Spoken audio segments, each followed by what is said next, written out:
بسم الله الرحمن الرحيم نحمده ونصلي على رسوله الكريم. So today we're going to be discussing the Zamirul Fa'il. So if we recap, we said that all pronouns are mabni. Okay? But unlike mabni, normal mabni words, one pronoun doesn't fit all the slots. One pronoun doesn't fit all the slots.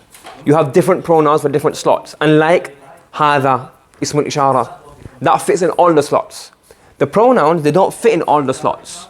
The pronouns, you have to have a different pronoun for each slot. So you have a zamir for the marfu slot called zamirun marfu'un. Then you have a zamir for the mansoob slot called zamirun mansubun. Then you have a pronoun for the majroor slot called zamirun majrurun. Okay? Before we go on, we're going to have a quick recap of the zamir al-mubtada pronouns, which are huwa, huma, hum, hiya, huma, hunna, anta, antuma, antum, anti, antuma, antunna, ana, and nahnu. So these pronouns were used for the mubtada. Now what we're discussing now is the zamirul fa'il. Now when we had the zamirul mubtada, the zamirul mubtada existed on its own, a word by itself. Huwa comes as a mubtada, huma comes as a mubtada, hum comes as a mubtada, here comes as a mubtada. These words can come on their own. When you have the zamirul fa'il doesn't exist on its own. The zamirul fa'il exists with the verb. Okay? So if you look at this table here, we have al-madi, we have al-mudari', we have al-amr and al-nahi. Okay? And we've done all of this in sarf. We'll go through some of them bit by bit later on. But we've done all this in sarf. Now what's happened here, when we've done all these conjugations, the sarf table, the tasrif of each verb, you weren't making new verbs. You were getting one verb, fa'ala, or yaf'alu, this verb, or this verb.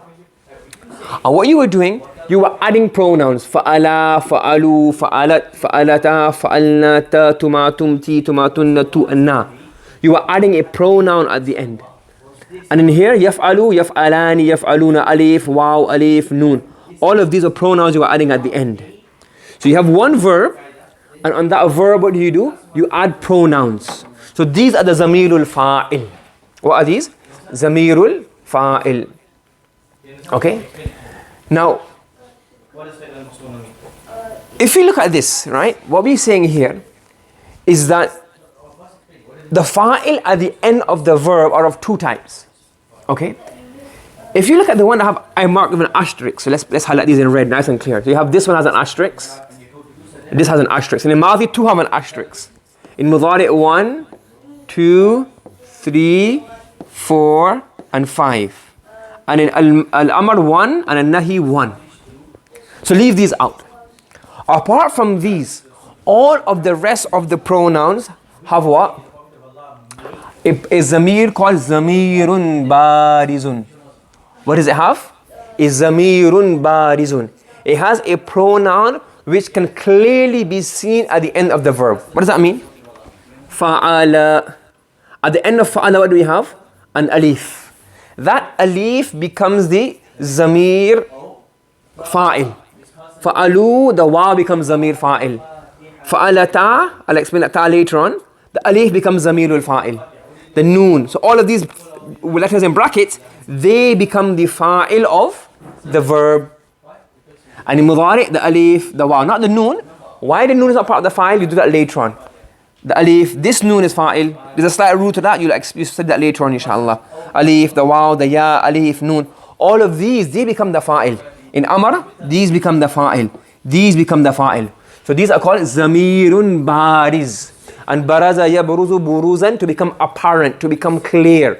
So these pronouns are very clear at the end of the word.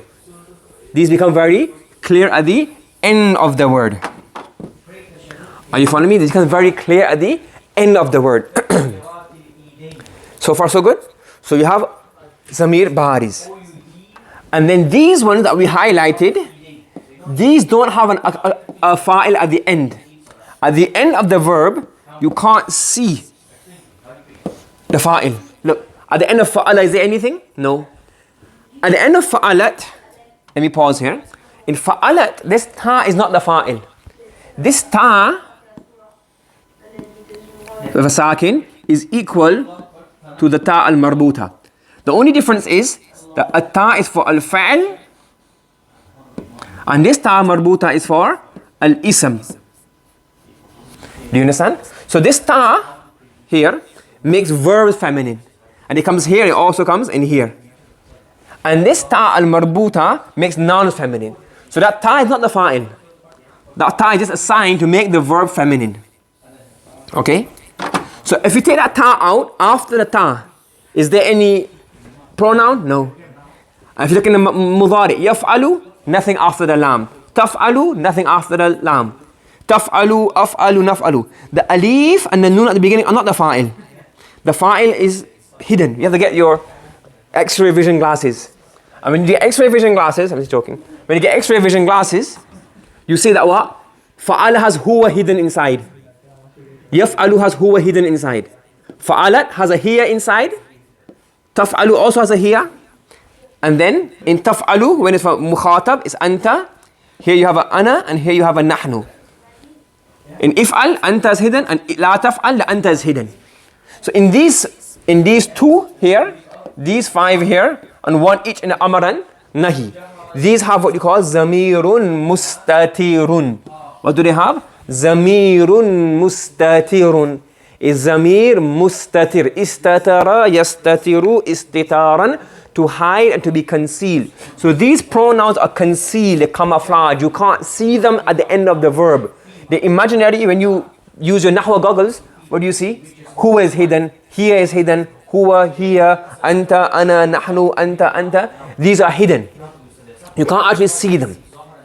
So all of the fa'ils, summary of what we do so far, all of the fa'ils are either clear words at the end of the verb. They don't come on their own. The zamirul fa'il never comes on its own. The zamirul fa'il never comes on its own. It's not independent. Okay, it comes joint to the verb. Either you can see it at the end of the verb, like this, fa'ala, fa'alu, or it's hidden in the verb.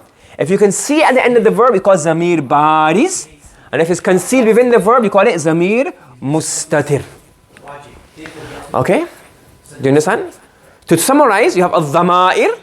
Dhamair means pronoun. It's the plural of dhamir. The dhamir is a pronoun. The plural of dhamir is called a dhamair. After that, you have dhamirun marfu'. Because pronouns cannot fit in every single slot. So there are different pronouns for different slots. So the zamir marfu', zamir mansub, and zamir majroor.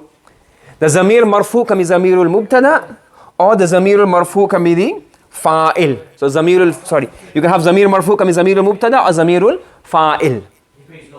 And the zamirul fa'il has two forms. One is a very apparent form, zamir baris, you can see it. And one is zamirun mustatir, the hidden zamir. Okay, so what we done today is that we study, and the zamir mustatir is two in al-madhi, which is fa'ala and fa'alat, and in mudari there's five of them hidden.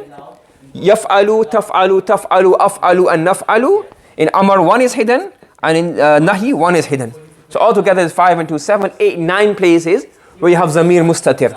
And all the rest are zamir baris. You can actually see the pronoun in the end. And the brackets that we have at the end shows you what the fa'il is. Okay? Subhanallah wa bihamdi, subhanakallahumma wa bihamdika, wa nashhadu an la ilaha illa anta.